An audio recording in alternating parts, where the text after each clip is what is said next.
Your attention, please.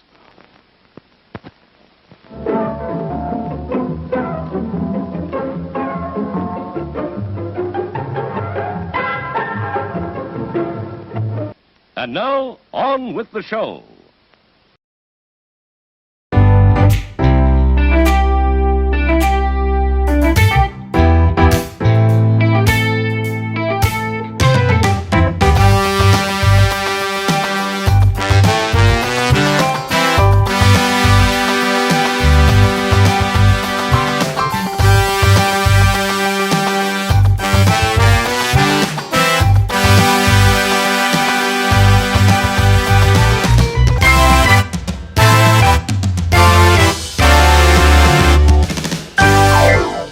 Hey guys, I'm Randy Unger, and this is a very special edition of Unger the Radar, where we talk all things film.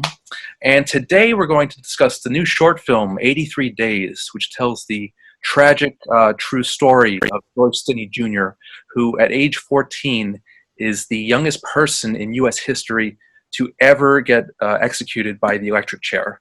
And with me today are director of photography, and executive producer Andrew Paul Howell, and writer and executive producer Ray Brown. Gentlemen, hello. How are you doing? Good, good. How are you guys today? Well, thank you. Good. So I got a chance to see the film yesterday. Yeah, I know. So the film, it's a short, but it packs a punch. There's a lot in there. It's moving, it's dramatic, and it's all true. So, gentlemen, how'd you come across this powerful story? I guess I'll start. I was looking at producing another film back in 2011, and during a time of kind of just taking a break from writing for a minute, I came across a story, and it was actually I was scrolling through something online, and it popped up, and the first question I asked myself, I was shocked because it said 14-year-old boy executed. The thing I thought was that it happened at that moment. Right at the current day, that I realized that it happened 70 years before. And my next question was, why is it we have not heard about this? This is history, American history, Black history. And it happened 11 years before Emmett Till. So I took it upon myself to actually go and do some investigation, and then I decided that I wanted to make this film. And then I'll pass the ball to Andrew. So, had been working on it for a while. Meanwhile, my wife and I had been working on a mini series we're writing called Ink to Ashes. It's about the Tulsa race riots in 1921. And I had been looking for that was a big project, $25 million. And I'd been looking for something smaller to stair step into that project. A common friend of ours told me about 83 Days and told me about Ray and said, hey, you need to read the script. You need to hear this. And so I did. He got me a copy of the script. I read it. I wept.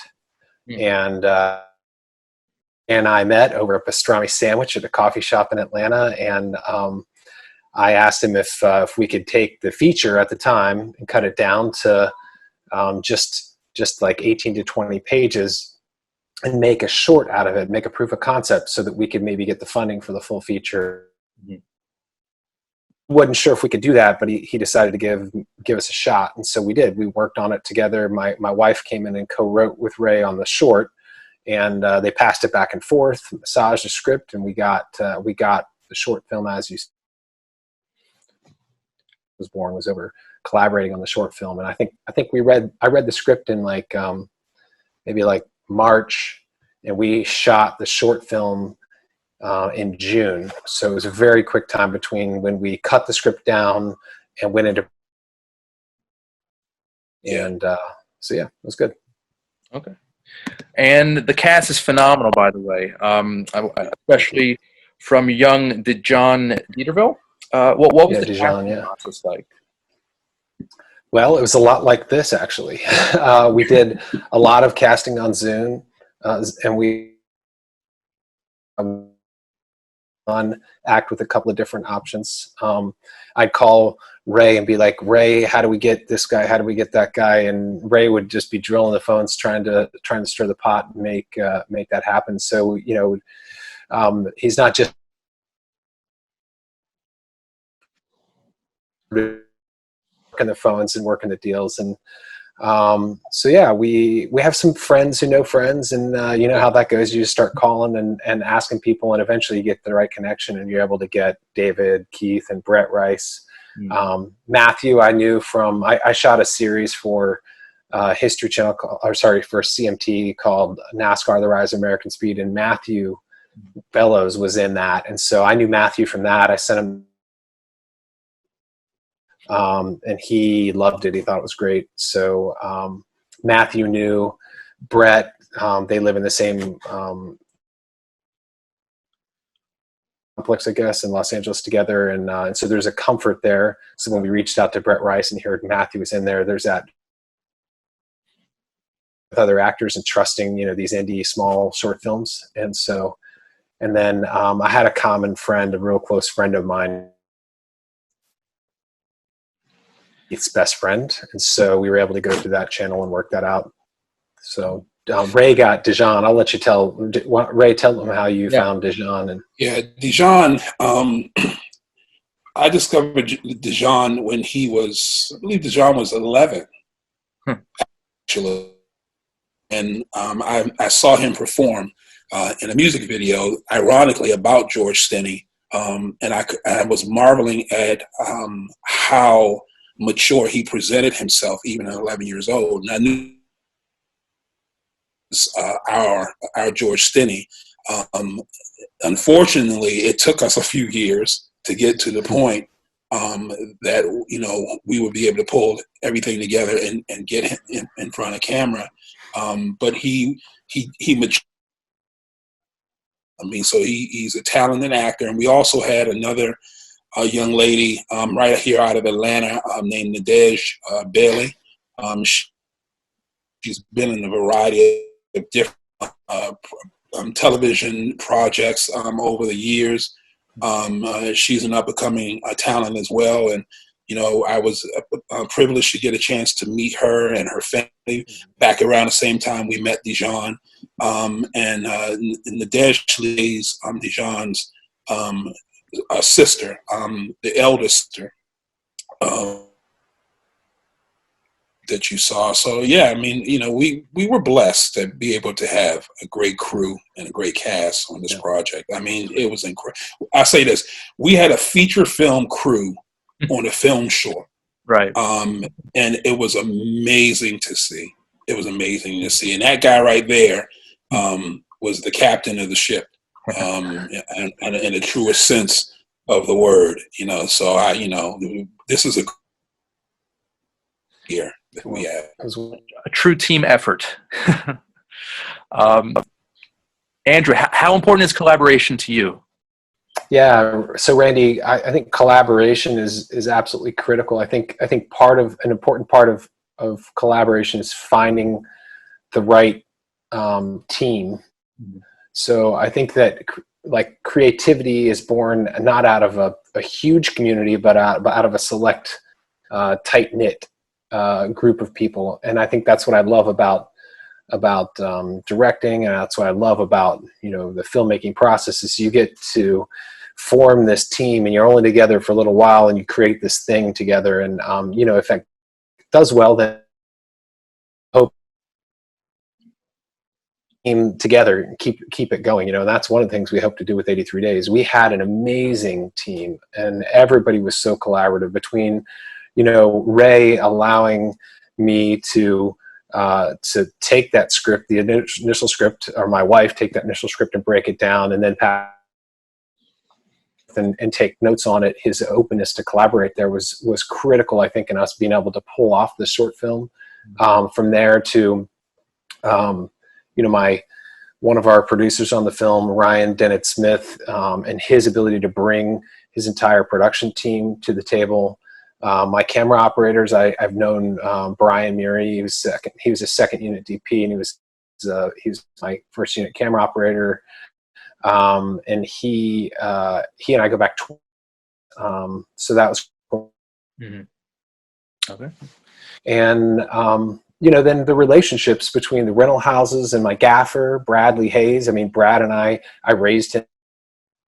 I mean, he worked for me at my shop. I owned a grip and lighting house for years, and taught him to gaff, taught him to light. And so then he came out and gaffed it. So the collaboration from all levels, from the art department, from the lighting and grip, from the rental houses, wanting to, that we spent went right into the production, right onto the screen.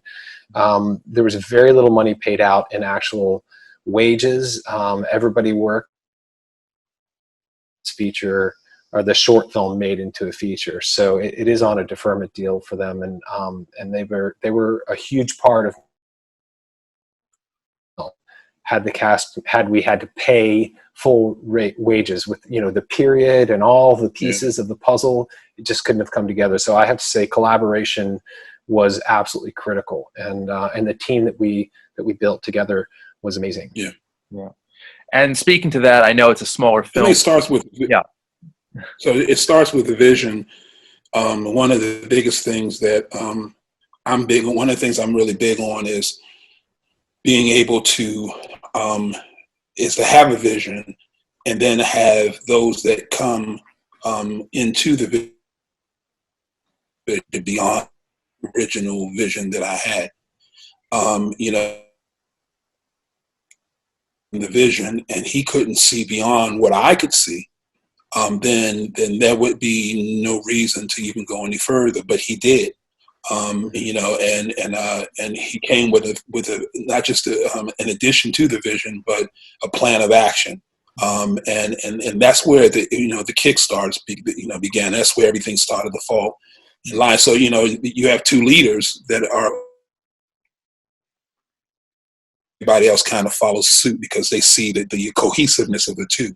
Right. So yeah, I think also having like, there's every film has its perfect team, if you will. And like this film in particular, like I knew about this location, and I don't know why I knew about it other than 6 months earlier, I just went by and visited this guy in Eatonton and went through and toured his facility, and ended up being Jim out there with Titan Pictures. And I walked, they toured me through Eatonton and showed me this town, and I didn't have a clue as to why I was there 6 months before. And then this script came across my plate, and I was like, oh my gosh, I know exactly where to shoot this. I got the jail, I got the courthouse, and I was, for this story, for it to be right for me at this time and moment. I knew the moment I read the script, I knew exactly where to shoot it. Ready, and that's I think part of your job as a director and as a cinematographer, I think too, those locations in the back of your head. Obviously there's great location scouts that help you find those things, but on an indie scale like we're doing here, you got to be moving around, can't be having company moves. You got to get everything done. Maybe you can have a move after every day, but every day you got to be locked down. Wherever you're at, it's where you're at for the day, and so yeah, it was really fortunate. I'd be remiss if I didn't mention Titan Pictures in the city of Eatonton and how they helped us collaborate in the project as well. The whole. Yeah. And I just want to congratulate you on the look of the film, Andrew. It's it's very yellow, very like dusk or dawn. It's just a very dusty looking film, and I think that it worked very well. So yeah, we had the collaboration of Format Filters on that.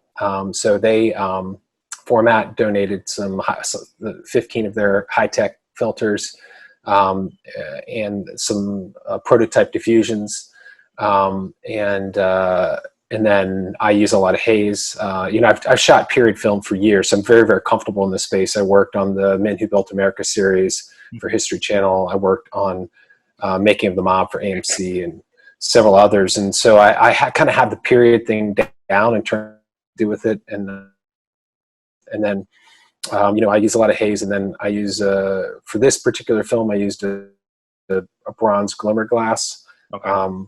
combined with a diffusion filter from Format High Tech. So it was a nice mixture that I think you saw on screen. And then colorists, I had Sean McCain and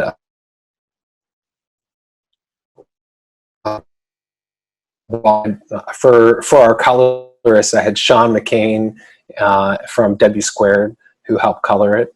And so that was amazing, the process to go through. And I think, that look is what we did in camera physically. I'm big about, actual physical elements in front of the lens, but then also taking it to a certain level there and then allowing us to handle the rest in post. So it's kind of about, I'd say 50-50 people like in camera and percent post as well. So.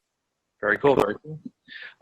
Ray, I'm curious. Do you feel that this story is important to tell today, in your opinion? And also, is film an effective conduit for change? I think film is a very effective conduit for change. Consider this.